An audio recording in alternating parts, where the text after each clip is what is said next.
Maneirismo. Você sabe o que é? Na última aula, aprendemos na arte renascentista que o Renascimento gostava de repetir padrões de beleza, da beleza clássica, fazia uso da composição triangular, regras de perspectivas, de equilíbrio da composição, da luz e sombra, o esfumato, ou seja, os pintores pintavam seguindo esses padrões. Depois do Renascimento, os pintores que vêm a seguir não estavam interessados em repetir padrões clássicos. Queria algo diferente e, embora trabalhasse os mesmos temas, pintavam completamente diferente. Nas primeiras décadas do século XVI, havia grande alvoroço dentro da Igreja, por causa do Lutero. Lutero publicou uma queixa contra a Igreja, 95 teses, afixada nos portões da Igreja do Castelo, em Wittenberg, em 1517. Ele acreditava que na Igreja havia corrupção, moral e monetária. A Igreja pedia indulgências. As indulgências não eram mais que impostos que os ricos pagavam para irem para o céu. Quem tivesse dinheiro e pecasse, chegava ao padre, pagava e os pecados eram perdoados. A Igreja precisava de todo esse dinheiro para construir igrejas grandes, como, por exemplo, a Basílica de São Pedro. Para encomendar obras enormes, como a Capela Sistina com o teto pintado, tudo isso custava muito dinheiro, e os padres pediam indulgências. Lutero não aprovava. Para ele, isso fazia com que focasse a espiritualidade por dinheiro, e não havia compatibilidade com a fé cristã. Ele também não via com bons olhos a ostentação da Igreja. Ele dizia que um grande artista, ao pintar uma linda obra em uma igreja, não estava a promover a fé, estava a promover a si próprio e passava a ser famoso.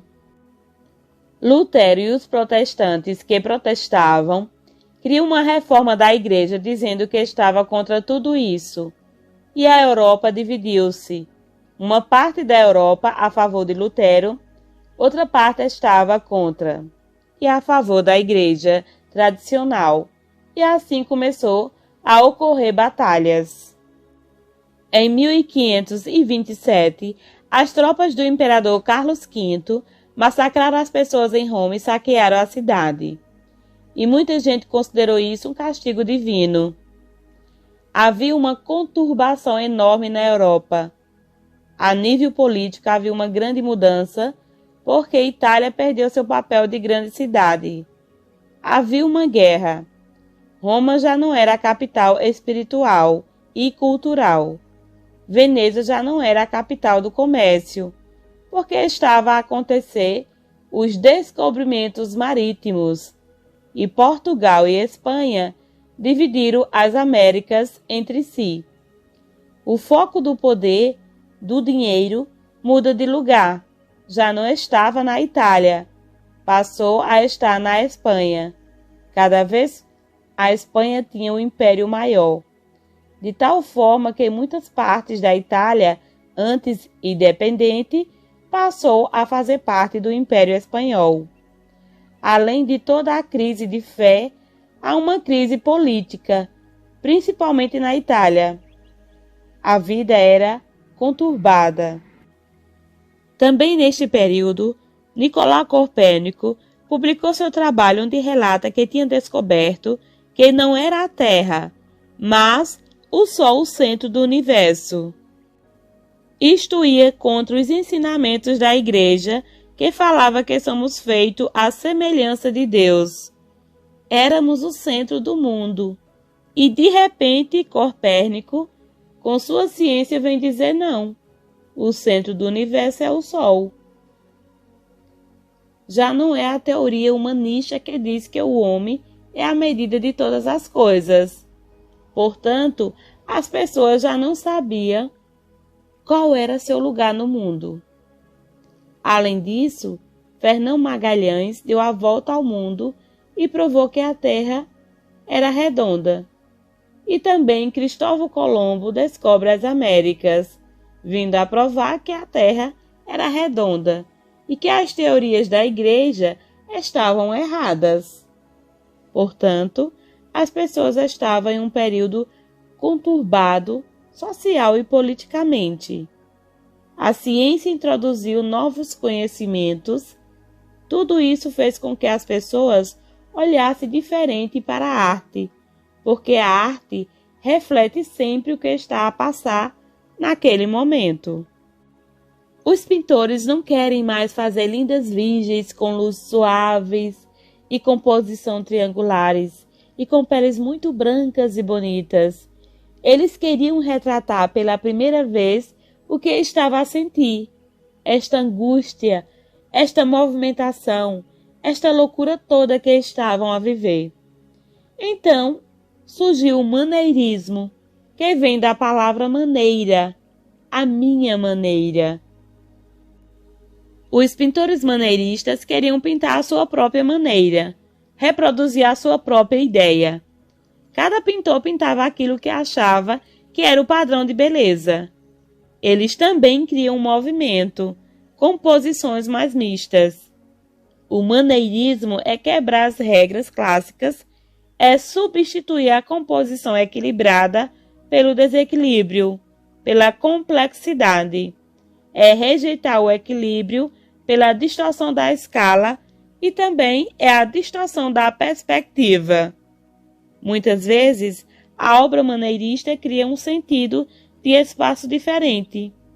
É uma arte decadente, exageradamente estilizada, artificial, e é assim propositadamente. Os pintores dessa geração eram inspirados por pintores como Michelangelo, mas procuravam novos estímulos. Os pintores maneiristas estavam mais atentos à maneira individual de pintar. Eles descobriram os elementos simbólicos da criação pictórica, o movimento expressivo da pintura, quebrando propositadamente o equilíbrio. Havia agora uma artificialidade extrema e artística, caracterizando as obras maneiristas. O primeiro pintor maneirista italiano foi Jacopo da Pontormo. Na sua obra A Visitação da Virgem de 1530, o encontro entre Maria e Elizabeth. Essas duas mulheres aparecem como seres celestiais, quase não tocam no chão. Seus corpos perdem as opulentas pregas de suas roupas. Nesta maneira particular de pintar desaparece a composição em triângulo. O padrão clássico de composição é aqui distorcido, é retirada a arquitetura que dava estabilidade à obra. Existem aqui muitas diferenças da obra renascentista. O caminho do maneirismo é desligar-se de todas aquelas regras rígidas, à sua maneira. Cada pintor pintava à sua maneira. Parmigianino era um pintor famoso. Ele fez essa obra que talvez seja a Virgem mais conhecida do maneirismo italiano, A Virgem com Pescoço Longo. Esta obra é de 1536. O fundo e o primeiro plano existem lado a lado sem nenhuma transição. Do lado esquerdo há um grupo de anjos muito apertados. No lado direito há espaço que dá profundidade ao quadro, com uma fila de colunas inundada de luz. O quadro mantém-se unido pelo manto da Virgem e pela linha que liga a coluna, o joelho da Virgem em direção a nós e a perna alongada do menino.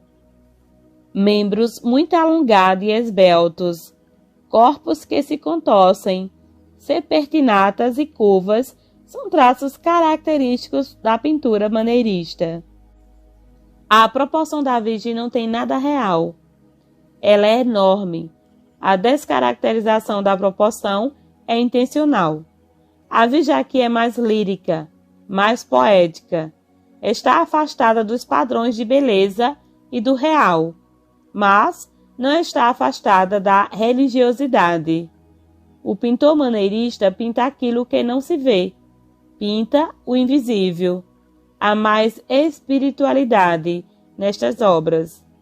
Nesta outra obra de Agnolo Bronzino, a Alegoria de Vênus e Cupido, de 1545. Essa obra é encomendada pelo Códice Médici para o rei francês Francisco I. A Virgem está retirando do seu filho Cupido a seta enquanto beija de forma incestuosa. Eles estão rodeados por muitas figuras, entre elas a loucura, que se prepara para lançar pétalas de rosa. O tempo é o idoso com uma ampulheta. Ele abre a cortina para mostrar outra figura, que é a fraude, que usa uma máscara vazia. A figura que grita é o ciúme, ou Fítonos. É uma obra cheia de significado. É considerada a obra-prima do maneísmo italiano. Observe a posição dos corpos. A linha serpentinada do corpo do Cupido. É um exagero na pose. O maneirismo pega tudo aquilo que era clássico e distorce, exagera, cria obras mais únicas. Tintoretto é outro pintor, um pintor de Veneza. Ele foi criticado durante sua vida. Diziam que suas obras eram inacabadas. Aqui temos A Última Ceia de Tintoretto, de 1591. Ele criou algo novo, só seu. O seu objetivo é criar uma atmosfera espiritual não visível. Essa última ceia é sombria e misteriosa. A mesa é colocada em diagonal e não na posição frontal como naquelas mais normais, como a de Leonardo da Vinci. Cristo também não está em posição frontal. Depois temos um primeiro plano com os criados. O Evangelho é narrado no segundo quadro. No segundo nível, o equilíbrio desta obra é conseguido pela luz e pelo movimento, e um grupo de anjos quase invisíveis que pairam sobre toda a obra.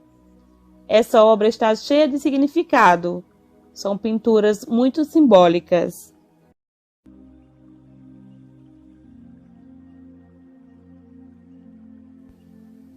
Com todas as mudanças apresentadas até agora, as guerras e as coisas que estavam a acontecer, os pintores iam para outras terras, para outras cortes. Os pintores eram contratados por esses novos senhores do mundo para pintar. Entre 1530 e 1561, o rei francês Francisco I queria tirar o poder cultural da Itália, usando seu poder para tornar Paris a capital da cultura.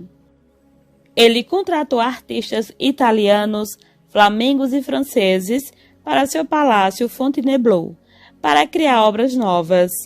O maneirismo francês é diferente do maneirismo italiano. Na França, o maneirismo é mais decorativo, estético, luxuoso e erótico. Esse maneirismo ficou conhecido como a Escola de Fontainebleau. O maior exemplo de arte desta época é a obra de Gabriele d'Estrées e sua irmã no banho, de 1592. Aqui está representada a amante Gabriele e a sua irmã no banho, ambas conscientes da presença do observador. Ela segura o anel, que é o anel do amor, fazendo alusão ao status de amante. O gesto da outra irmã de colocar a mão no mamilo pode indicar que ela está grávida do filho do rei. Atrás tem uma criada que parece estar a fazer roupinhas de bebê. O maneirismo conta história dentro de suas imagens. Gosta de colocar simbologias. O Palácio de Fontainebleau vai mais tarde inspirar o Barroco e o Rococó. E tornou-se a Escola de Fontainebleau, uma escola de arte diferente das escolas italianas. No norte da Europa, o Rodolfo II do Sacro Império Romano-Germânico, que tinha sua corte em Viena, resolveu mudar para Praga. E também, como o rei Francisco I, sonhava em ter o poder da cultura da Europa. E assim também busca pintores maneiristas para trabalhar na sua corte. Na corte de Praga há um pintor maneirista muito diferente, o Giuseppe Arciboldo. Ele foi um dos maneiristas mais originais. Seus retratos são feitos por diversos objetos e apresentam semelhanças com as pessoas retratadas. Seu trabalho é muito conhecido. Isso é uma forma de pintar à sua maneira. Daí surgiu a palavra maneirismo. Na Espanha temos um exemplo do maior pintor maneirista, o El Greco. Ele pintava as cenas de santos, cenas bíblicas, porém de forma mais esotérica, mística. Ele olha para dentro. Apesar de todos esses pintores serem maneiristas, cada um tem o seu jeito de pintar único. São todos diferentes. Eles obedecem ao padrão de não terem padrão de beleza e pintarem para si, à sua própria maneira. El Greco é um dos pintores mais importantes da segunda metade do século XVI, ao lado de Tintoretto. Os quadros de El Greco representam temas bíblicos e lendas da vida dos santos. Suas figuras parecem demasiadas magras e alongadas, de forma irreal, altas e contorcidas. Com essa técnica, ele buscava o seu interior, sua busca espiritual. Ele usa um fundo desprovido de espaço. A luz é tênue, parece um mau presságio. Corpos coloridos, há muita luz e cor nas suas obras. O fundo é escuro, mas ele usa luz e cor para contrastar. Essa obra é a Ressurreição de Cristo, de 1574. Temos o triunfo da luz sagrada sobre a escuridão. Cristo é puro, envolto de luz. O pintor recorre à sua fantasia e conta a história como se fosse peça de teatro. Até a iluminação é muito dramática. Os pintores se afastam de querer representar um mundo idealizado para representá-lo de forma mais dramática.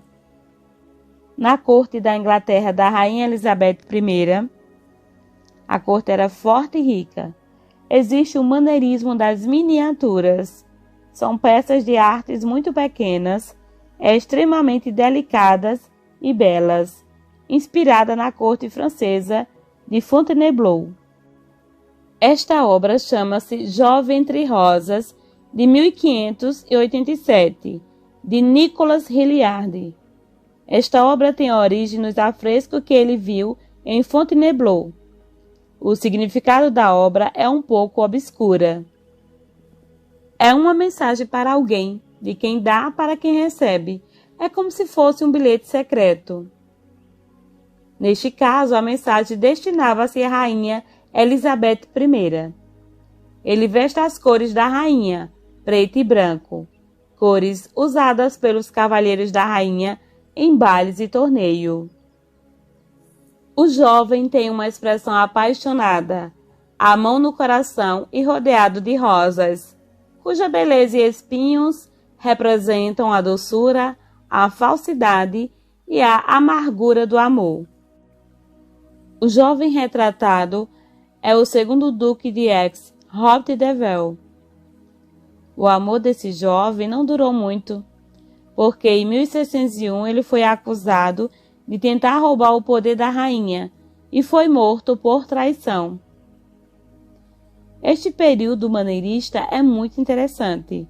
Tem muitas obras interessantes. Qual foi a obra maneirista que você mais gostou?